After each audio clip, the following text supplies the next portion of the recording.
हरि ओम नमः शिवाय।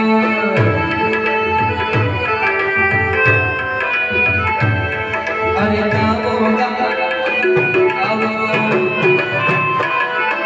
प्रेम से गावो, दिल से गावो,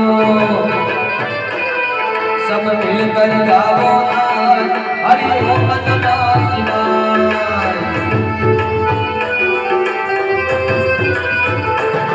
सब मिलकर गावो हरि ओम नमः शिवाय।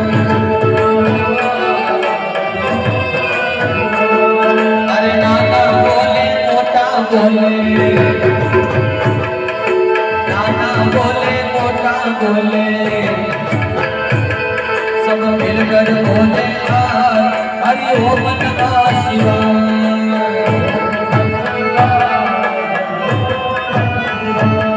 बोलो ओम नमः शिवाय, हरि ओम नमः शिवाय।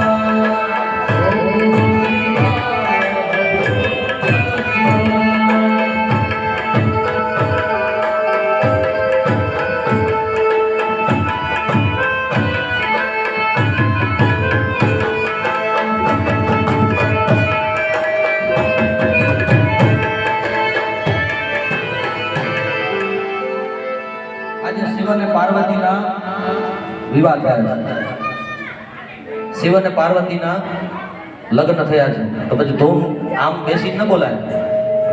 આટલો સરસ મજાનો ઉત્સવ થાય પછી ધૂન કેમ બોલાય? ઊભા થઈ